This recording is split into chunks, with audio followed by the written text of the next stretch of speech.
Alright, what is going on, guys? Got another breakdown for UFC Vegas 40. Another middleweight fight. We got Andrew Sanchez taking on Bruno Silva. Sanchez is going to have a 2-inch reach advantage. I will start with him. So, Ultimate Fighter winner beat Khalil Roundtree in that one. Been around for a good minute now. Definitely a wrestling first guy. I mean, I don't want to say that. He's got good wrestling. Let's say that. I think that's the best part about his game.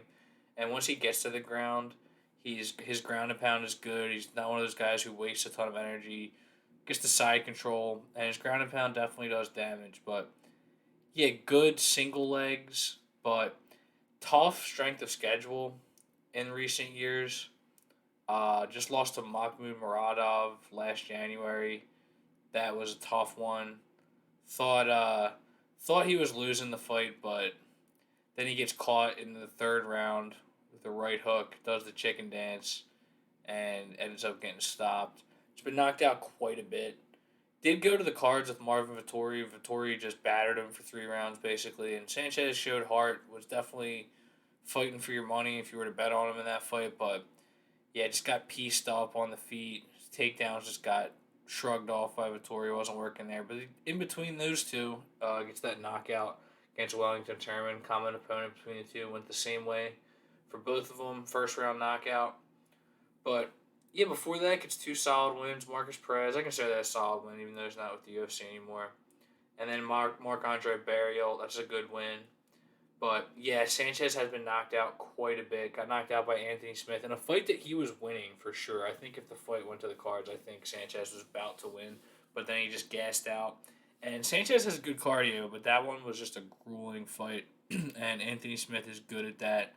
And it was at middleweight, but yeah, Smith was able to steal that one. So yeah, Sanchez is on the all unlucky team, UFC all unlucky team.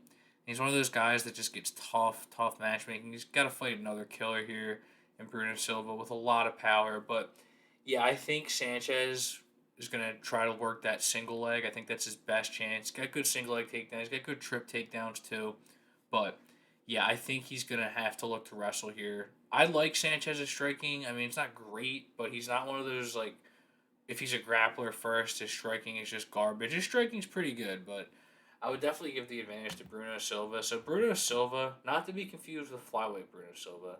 I made that mistake once when I was still working retail before I had just mad hours to put in on fight picks because I'm a reporter for National File as well, and I have my website where I do all kinds of blogging, but I was still working retail at the time, so I would only have certain amount of hours to do for fight picks on the website at that point, not on the channel.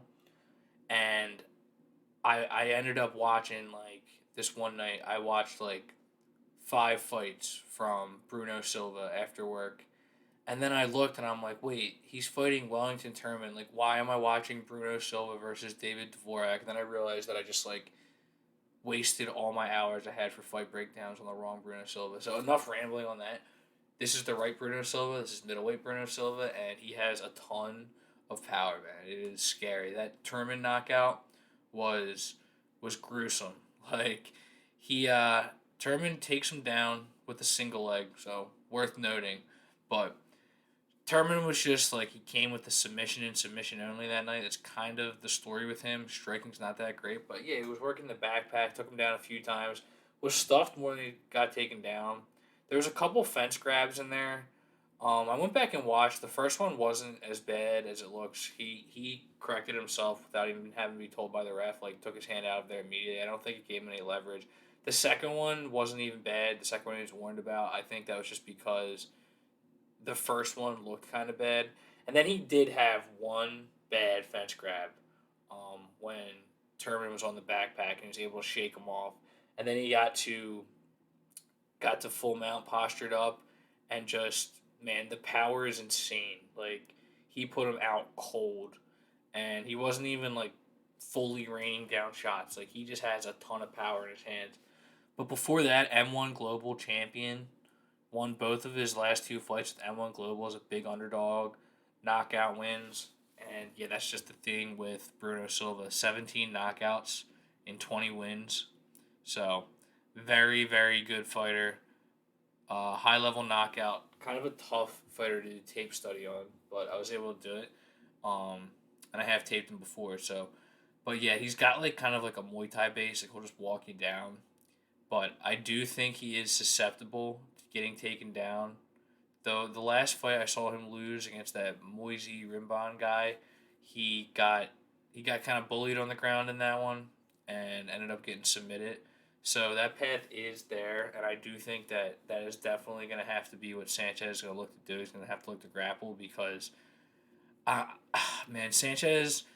I hate saying that a guy has a glass chin or a guy's chinny, but Sanchez has just been knocked out too many times, and like I've seen him take shots too, but yeah, I don't want to see Sanchez playing around on the feet with Bruno Silva, or if you're a fan of Sanchez, if you want to bet Sanchez, I don't want to see him trade with Silva. I think that his best bet is to get this to the ground. And when I saw this, I initially thought, all right, well maybe Sanchez could be live.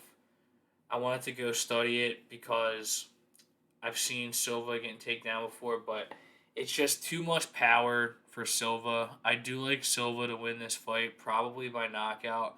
We'll have to see the props, but I think with how much power Silva has, it's going to be tough not to take a knockout prop. And Sanchez, like, I don't know, his takedown game is good, but it's not great. It could be better, and if you stuff a couple of them, he's going to be in trouble. He's not really a guy that can chain wrestle in fights where he really has to work for the takedown. That's where his cardio seems to betray him. So I think that Silva just has a clear path here. But I mean, the reason why the fight is close odds wise is because Sanchez's record is pretty good. His last two losses are to really good fighters. Um, and like I said, he almost beat Anthony Smith, got knocked out, Ultimate Fighter winner. So Sanchez, game fighter, just all UFC unlucky team. So yeah, Bruno Silva is the pick. I want to see what we get by knockout, but yeah, definitely like Bruno Silva in this one. So thanks for watching, guys. Sure, subscribe and take it easy.